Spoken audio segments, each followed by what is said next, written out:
USS Theodore Roosevelt sailors get a first-hand look at the carrier deck of the future, as both X-47 unmanned aircraft get underway with the ship.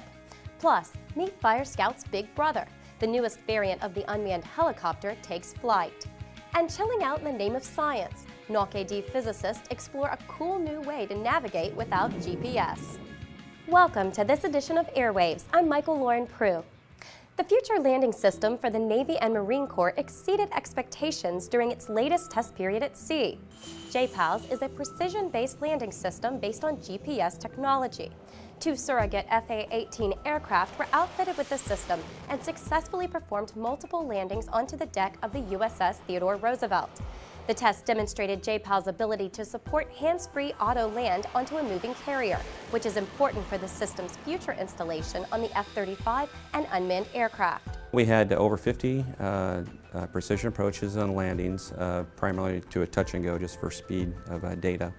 We also had some traps, arrested landings, but the system on the performance that we saw, it was landing precisely where we were asking it to land, where it had been programmed to land.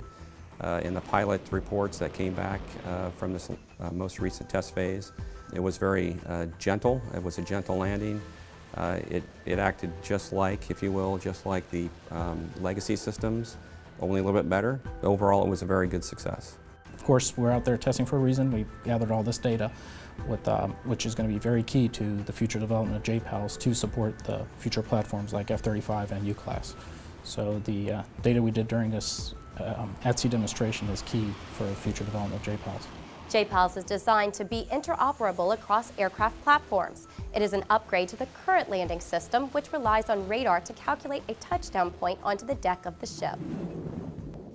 The Navy is another step closer to a manned and unmanned air wing of the future. For the first time, both X-47 Bravo unmanned aircraft took part in carrier integration testing on board USS Theodore Roosevelt. The aircraft conducted carrier approaches and landings in more adverse wind conditions to further demonstrate and evaluate an unmanned air system's ability to operate at sea. While testing, one X-47 Bravo operated in the vicinity of the Roosevelt, the other conducted flight operations between ship and shore. Together, the aircraft performed 26 touchdowns, 21 touch-and-goes, and 5 arrested landings, making for a successful period underway.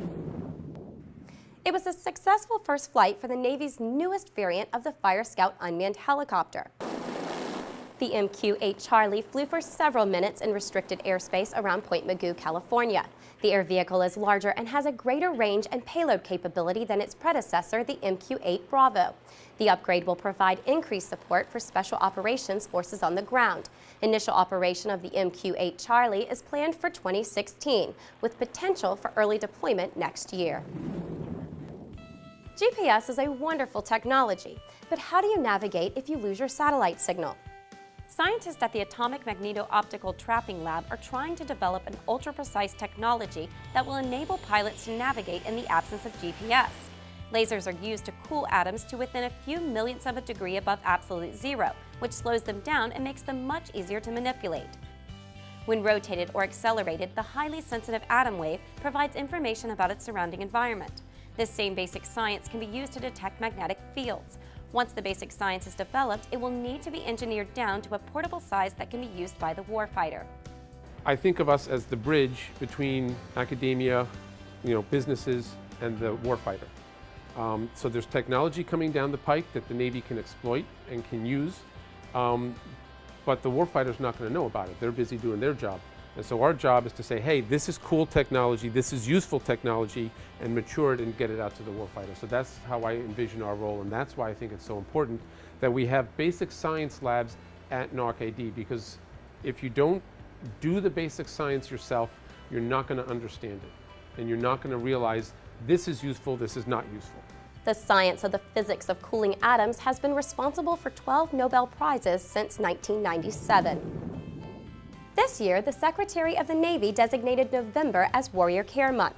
It is an opportunity to recognize wounded military members and bring attention to programs that promote health and opportunity outside the service. Igor Bondarenko joined NAVAIR after participating in a Wounded Warrior hiring event. He was invited to share his story at the Wounded Warrior Experience event at the U.S. Navy Memorial in Washington, D.C. Bondarenko lost his arm in an improvised explosive device incident in 2006 while serving in Iraq. We spoke to Bondarenko about his transition into the civilian workforce at NAVAIR. What separated NAVAIR from all the other offers I had was it offered a unique experience in terms of challenge, high demand, fast pace. You start embracing the whole fact that it's all part of the service. And I still consider myself as being a servant. I still serve, I just wear a different uniform. And that's about as close as I can get to the front lines. If you would like to learn more about the Wounded Warrior program, visit the NAVAIR news page at www.navair.navy.mil. November is also a time we reflect on the service of our nation's veterans. Chuck Myers served as a fighter pilot in World War II and the Korean War before coming to NAS Patuxent River for test pilot school in 1954. Myers graduated in Class 12 along with astronaut John Glenn. He would later earn the title of World's Fastest Man testing supersonic jets on the California coast. A fan of all aircraft, Myers recently returned to Patuxent River to tour the Navy's only airship. Hardly anybody knows that the Navy has an airship. I have this hat, it says MZ3 Alpha on it, and I enjoy wearing it because so many times I'll be in a supermarket or gas station and some person will come up to me and they want to know, well, what's that all about? Nobody knows the Navy owns an airship. In fact, most people in the Navy don't know that the Navy owns and operates the only military airship in the world. Today, Patuxent River serves as the government's repository for technical and operational information for lighter than air. And that's it for this edition of Airwaves. See you on the flight line.